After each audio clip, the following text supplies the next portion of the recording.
Hello and welcome back for another episode of PodcastDX, the show that brings you interviews with people just like you whose lives were forever changed by a medical diagnosis. I'm Lita. I'm Ron. And I'm Jean Marie. Collectively, we're the hosts of PodcastDX.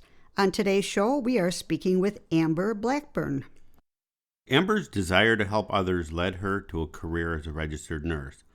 When her own health concerns, however, forced Amber to retire early due to disability, she started a website called theworldseesnormal.com. Through her website, Amber continues to help others with chronic illness via education and awareness. On today's show, Amber is here to talk with us about hemiplegic migraines. Thank you for taking the time to speak with us today, Amber. Thank you for having me. I'm so happy to be here. Very I feel great. like anytime I am able to share any part of my story, I am thrilled because so many people listening may realize that the symptoms they are having are not normal and they are not alone in this, and they may be able to seek help for what's going on. That's the idea. Absolutely. That can be very comforting. Amber, we've talked about migraines on the show before, but could you please tell us what are hemiplegic migraines? Hemiplegic migraines are their own beast. It is a migraine, but it's a rare form of migraine, according to the American Migraine Association, where people actually experience weakness on one side of their body, meaning hemiplegia. In addition to the migraine headache, the weakness is a form of migraine aura and occurs with other forms of typical migraine aura like change in vision, speech, or sensation. Hemiplegic migraines are generally divided into two types. Either familial hemiplegic migraines, which would run in your family, or the kind that I have, which is sporadic hemiplegic migraines and only happens in one individual. This is a very rare type of migraine. So if you ever experience new or never evaluated weakness along with your headache, you need to immediately seek medical care and not assume that you're just having a hemiplegic migraine, because it could be other things. Both familial and sporadic hemiplegic migraines often start in childhood, and the process to diagnose these migraines can be difficult, as symptoms often mimic stroke, seizures, or a handful of other conditions.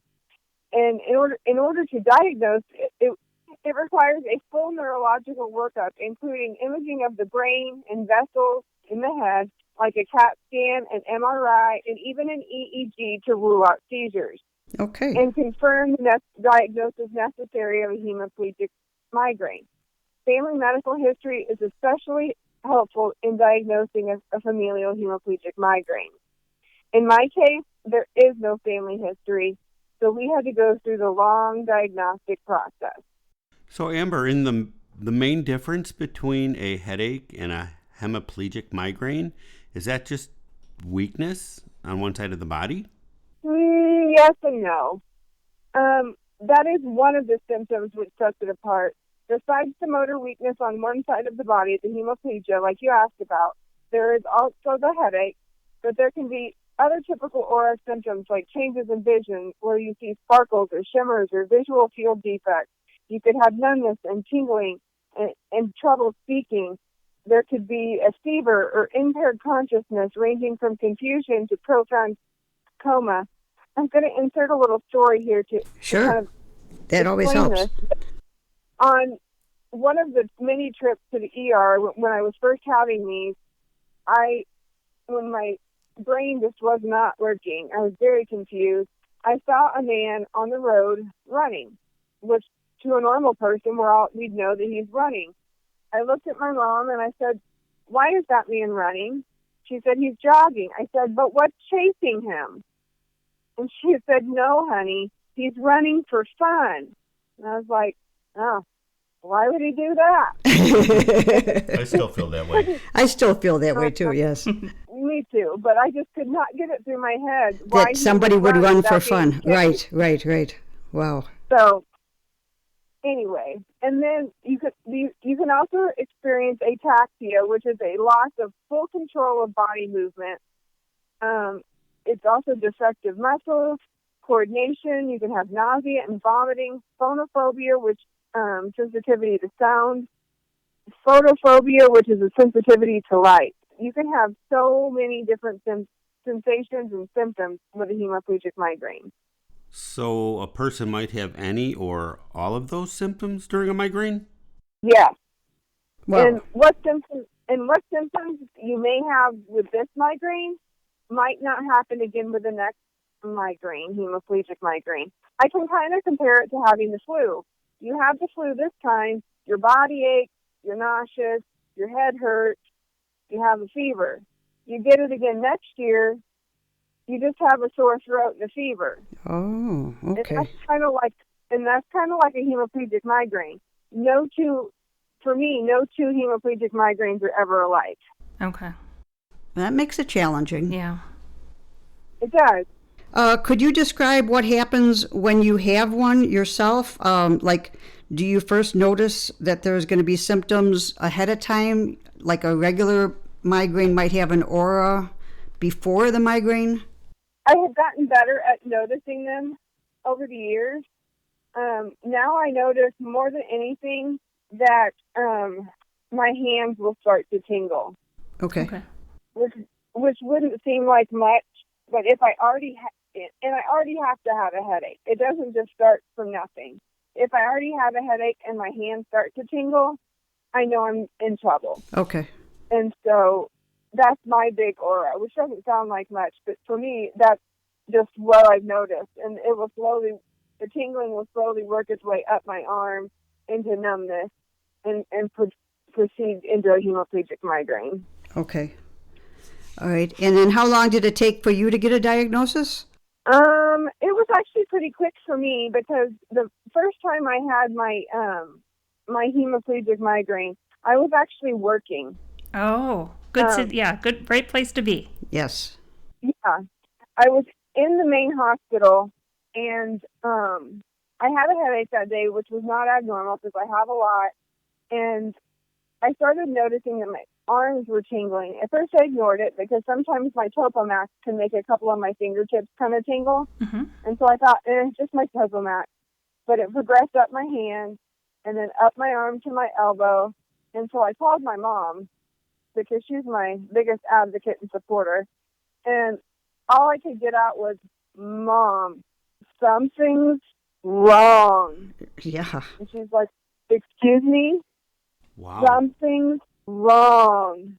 Wow. And so my coworkers overheard, and they went and grabbed the phone, and they said, she had a headache, and now this is happening. We're going to take her down to the ER. Mm-hmm. Right. Did they think that you were having a stroke? Yes. Okay. So they took me down to the ER, and at first they just put me in a regular hall bed and decided to do the assessment and the CAT scan right away. But then they started noticing that beyond the slow speech and the tingling numb arm, that my right side was drooping. Mm-hmm. Like if you put your arms out in front of you, if you've ever done like a neuro test, Right. Mm-hmm. they're supposed to stay equal. My right arm would droop down. My right leg would like fall down. But that would also indicate a stroke. Right. Right. And so at this time, my 15-year-old sister had showed up because my mom couldn't get away from work, and neither could my dad. She was home on spring break. So they sent her up just to kind of be there until one of them could get there. Okay. And so this is the time when they rushed me into one of their trauma bays. Okay. Because, and called the stroke protocols, the stroke team. Right. And then I came back from the CT, and I see her face, and she's just about to lose it because there's at least 8 to 10 nurses starting 2 or 3 IVs. There's 2 doctors. There's a pharmacist. They're all asking me questions, and I'm talking like I was just talking to you, so it's taking me forever to get any answers out. And the doctor starts talking to me about starting this clot buster through my IV, which they're going to have to put me in ICU for because they're positive that I'm having a stroke. Mm-hmm. And I finally looked at Caitlin, and all I could get out was, call Mom. Mm-hmm. Wow. Wow. And the doctor knew I was a nurse. He looked at me and he said, how old are you? I said, 31. He's like, and you want me to call your mother? Mm-hmm. I said, yes. And so he called her and talked everything over for him, and she told him it was fine to go ahead and start the medication, and they weren't far behind. And so I was in ICU for 24 hours, hooked up to the clot buster.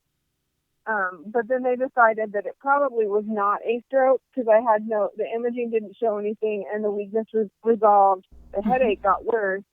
And they decided that it was probably a complex migraine, which at the time they were kind of complex migraine and hemiplegic migraine kind of went hand in hand. Okay. But still to this day, my chart says I had a CIA. Oh, wow. Wow. So my question, Amber, was going to be how they diagnosed it. Was that because you didn't have the continued weakness? Or the imaging? So the imaging. Right. So is that the only differentiating thing that diagnoses a hemiplegic migraine versus a stroke? But that's the big thing, is because the weakness wore off pretty quickly and my speech resolved pretty quickly. And there was nothing on any of the imaging to show that there was any clot or anything. Okay. So they felt confident in saying that it was most likely because the headache was still so bad that it was a hemiplegic migraine. Okay. And how long does it typically take for your migraine? How long does it typically take for your migraine to resolve? The migraine itself, that year in 2015, I am not kidding you when I say after that, I had a migraine for 8 months. Oh my gosh. Sorry, wait. You had the migraine constantly for 8 months? Yes. Oh my gosh. With vomiting and nausea, and that was the point when I had to quit working. Oh, yeah. Yeah. Oh. And nothing, there wasn't anything that helped relieve it? No. We tried everything. Oh my I was God. in the hospital. This was not a hemiplegic migraine. It was just a migraine. Right. Oh, Well, just a migraine, though, that's is horrific. Yeah. But for 8 solid months, I went to a hospital in St. Louis at Barnes. I went to a neurologist in Kansas City, and I went to Mayo. Oh, Wow. And none of them had a really good answer as to what caused it or what to do to fix it. Oh. They just kept changing medications. It finally just went away on its own, but it was solid. Oh, 8 months of puking every day. Oh, that's terrible. I want to reach right through the lines and give you a hug. Yeah. Because And you were... now, most of my migraines now will last probably 2 or 3 days. Okay. And then do you have a recovery period after the fact, after the migraine's over? Are you weak and tired? And Yes. Okay. The hemiplegic portion of a migraine is usually gone within like 2 or 3 hours. Okay. If it ever stays around longer than that, I will go get it checked out. At this point, we don't go to the hospital anymore for hemiplegic migraines because we know what they are. Right. I've been hospitalized for my migraines probably 6 times in the last 3 years, and each time is at least 3 to 5 days because they found a cocktail that works really, really well. Oh, that's great. Yes, that's good. At least they gave you a little bit of a break. Right. Basically, they give me medication that puts me to sleep, which in turn resets the clock. So Right. Okay. Right. That's good. Yeah, you're quite the warrior. Yes, for sure. Yeah. Is Amber, do you have migraines running in your family? Not at all. Okay. So you're the first one. Well, Yep. and I'm the first one that has all of the conditions that I have. Okay. oh, okay. Amber, for how long have you been receiving the cocktail, and have you ever received any other treatments that seem to be effective? Emergency meds or like daily meds? Okay, so you take a preventative and then an emergency medication as well? I want to hear about it all. In the emergency room, I really hate to go. I think I'm answering this right because I still didn't quite get the question, but I'm going to go with what I heard. Okay. In the emergency room, I almost hate to go because I actually have a blog up on my blog about this, but one time I was told by 3 different providers that I would not be getting narcotics. I had never asked for narcotics. I had never mentioned the word narcotics. I just wanted my headache to go away. I had even told them that I hadn't taken my narcotics because they make headaches worse. And you go in with a massive headache, and that's the first thing they think. You want narcotics. I didn't. That's the furthest thing Right. from what I wanted. I just wanted my headache gone. Mm-hmm. But eventually we found, through the neurologist, who I recently found out he's no longer with my hospital, and I'm really bummed because he was so good for me. But they have done studies in the ER medicine, especially, that ketamine, which is a tranquilizer essentially, is helpful with migraines to break them. And so I've gotten out a couple of times in the ER. Once that same visit where the nurse told me that would not be happening because that is not a medicine that you give for migraines. And then the doctor came in and was like, absolutely, we will give that to you for a migraine. Mm-hmm. Wow. It was like, but what we've really found that works is IV Benadryl. I have no idea why it works, but it's always part of the cocktail, and it works. IV Benadryl, IV Thorazine, and I can't think of the other one. Is it an antiemetic? What was that? A steroid. Oh, okay. Okay. Like dexamethasone or Decadron or something. Okay.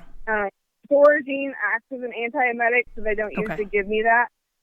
For a while, I got IV DHEA, but it is dangerous if you have any kind of heart issue, and I have a prolonged QT, which probably means nothing to most people. And so they don't give that to me a lot because it can actually cause that to elongate too far, and that could cause major heart issues. Okay. That's if you get the heart test that looks like a bunch of sharp peaks and valleys along a line. Like if you picture a heart rate on a monitor, that's what she's talking about. Okay. And then do you have you tried Botox for like long term? I do. Okay. I do. I get it every 3 months, and it has helped. It's been the most helpful, but I still get at least 8 to 10 migraines a month. Okay. Wow. Amber, are I there would love any other lifestyle changes help? Like not going on amusement park rides? Heat or cold or dark rooms. Okay. Yes, not avoiding lifestyle or avoiding amusement park rides is yes. One of the big ones for me, honestly, is avoiding fluorescent lights for lengths of time. Okay. So, like, if I go shopping or in doctor's offices or any place that has those big fluorescent lights, if I can't wear my sunglasses or forget them, I can always guarantee that I'm going to come home with a headache. Yeah, I wear a base. Oh, Right. I'm sorry. Okay. Yeah, and you go to the hospital with a migraine, and they've got the lights right over your head. I yes. wear my sunglasses in the hospital. Okay. Smart. Or my sleep mask. That's a good idea too. But yeah, I always have my sunglasses on in the hospital. Okay. I don't care what they think of me. Yeah, I always tell them, can you turn the lights off, close the door, tell that person next door to stop yelling, please. I always love when they put me in a semi-private room when I'm in with a migraine. Yeah. Terrible. Like, thank you. Yeah, really. You know what? Just a side note, Jean had to go to an emergency room out at Stanford because she was hit by luggage in the airplane as we were landing. And so I took her to the emergency room, and I'll tell you, I've gone to a lot of emergency rooms. I have never seen an emergency room like Stanford. They had 4 people in one room. In a regular ER room. A regular room that you would think one bed would be in. There were 4 people. I was butt to butt with whoever was next to me. And you could not sit down. There were not chairs for guests. You had to stand next to the bed. And like I said, I would be rubbing cheeks with whoever was standing behind me. And that's just how it was in every room. And it was so packed. We were there for 7 hours, still not seen. Yeah, it was rough. It's Stanford? That's just not okay. Yeah. No, this is Lita's, rant hour. Oh, sorry. Well, I'm sorry. All right, I'll get off my soapbox. Amber. Amber, are there any specific safety concerns for you when you're having a hemiplegic migraine? I was just thinking that if you're walking and you suddenly have weakness on one side, is there a fall risk involved? Okay. Of course, anytime I'm in the hospital, I'm a fall risk. They don't let me get out of bed without people. But in the home, anytime I start feeling that tingling in my hands, I just know to go back to bed. Okay. Should I be out driving or out somewhere, I go sit in my car and call and have somebody come get me. If I'm driving, I just pull over into the nearest parking lot and wait it out. And if I think I can drive home after that, I will. If not, I won't. I actually had an accident where I totaled my car in August of 2017. I did not have a migraine, but they think I had a seizure, and I've never had a seizure before. And I just finally got a car in June. But one of the promises I made to my family was that if I have a headache, I will not drive. Okay. Right. Just to be safe, because it's just not worth it. Right. And besides the medication and lifestyle changes, does anything else help alleviate your symptoms, like ice or heat? Yeah. I'm a big believer in ice. Okay. Ice on my forehead, ice on the back of my neck. Sometimes I'll chew on ice. Oh. Especially if I'm nauseated. Okay. It just kind of wets my throat a little bit, but I don't actually have to drink it. Sure. A dark, quiet room, of course. My sleep mask is always on. Quiet is a good thing. I also like the room to be really cool, because the hotter I get, the more the migraine somehow gets worse. I don't know why. Right. And then other thing I like is peppermint essential oil. Oh, okay. And how do you use that? Is it like a diffuser? I was going to say I can't seem to get a migraine without being sick to my stomach, and peppermint seems to help with the nausea. So I will put it on my wrist, my temples, and the back of my neck.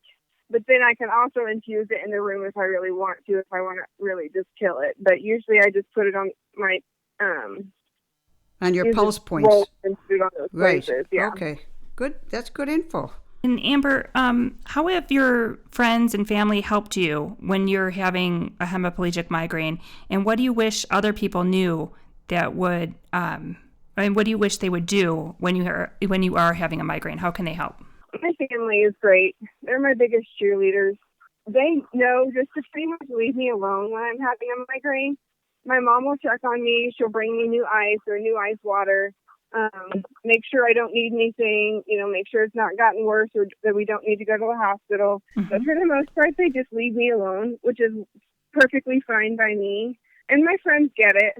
If I'm having a migraine and I don't respond for 2 days, they don't get hurt by that.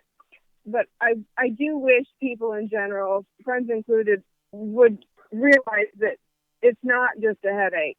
Oh, you have another headache? No. This is not just a headache. Certainly. Yeah, people that have not had a migraine just don't seem to get it. Right, and that's the biggest frustration for me. Well, and Amber, could you tell us more about your website, theworldseesnormal.com? Yeah, that kind of turned into a passion project back in 2017 when I finally quit working and I didn't really have a definite way of where I was going to go. I kind of felt pretty lost. I had to drop out of my master's nursing education program because I got sick and I had to quit my job. And so I decided I would start writing. My goal was just to provide support and provide education to people, not just people who are sick, but people's families. Provide insight into what we deal with on a daily basis so that people could say, hey, honey, read this. And it's not coming from them nagging, saying, honey, why don't you help me? Honey, it's coming from somebody else, so they might actually read it. Over the years, I've shared products that I love. It's kind of a little bit of a lifestyle thing, but mostly it's chronic illness days. I talk about all sorts of different conditions, how to live with chronic illness, tips and tricks. I just talk a little bit about everything. Yeah, it's a great resource for anyone with a chronic illness or, like you said, their friends or family. That's wonderful, Amber. Do you have any other tips or advice for our listeners out there? I do. My biggest advice is to document. your doctor sees you once every 3 months for 15 minutes and has to decide what to do with you. So if you can find a way to document everything that is going on with you and at least show it to her, so that way he can see what's been going on. I actually created a symptom tracker, pain tracker, which can be found on my website, where you can there's a graph that you can chart your pain for the month. And each week there's a place where you can go by body system and say what's been going on.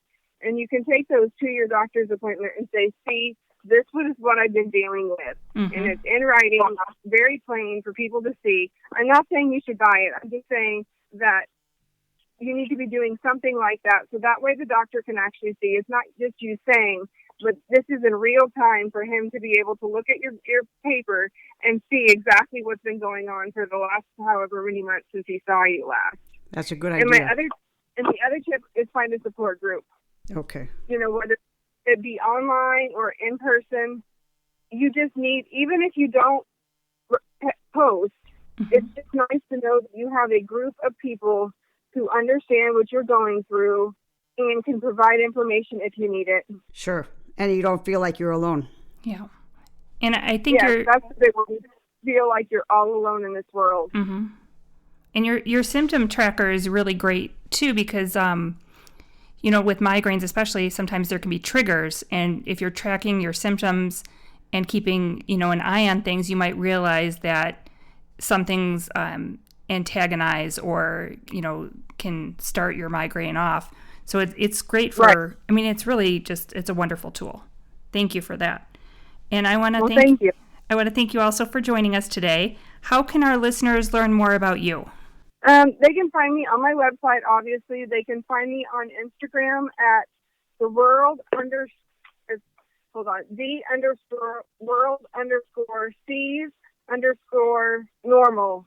So it's the world sees normal with underscores between each word. Okay. Kind of and then on Twitter and Facebook at World Sees Normal. Okay.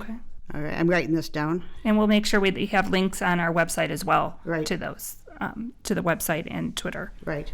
Well, thank you again, Amber, for joining us today. I know that I learned a lot, and I'm sure our listeners did too. Well, thank you so much for having me. I really enjoyed it. If our listeners have any questions or comments related to today's show, they can contact us at PodcastDX@yahoo.com, through our website, PodcastDX.com, on Facebook, Twitter, Pinterest, or Instagram. And if you have a moment to spare, please leave us a review wherever you get your podcasts.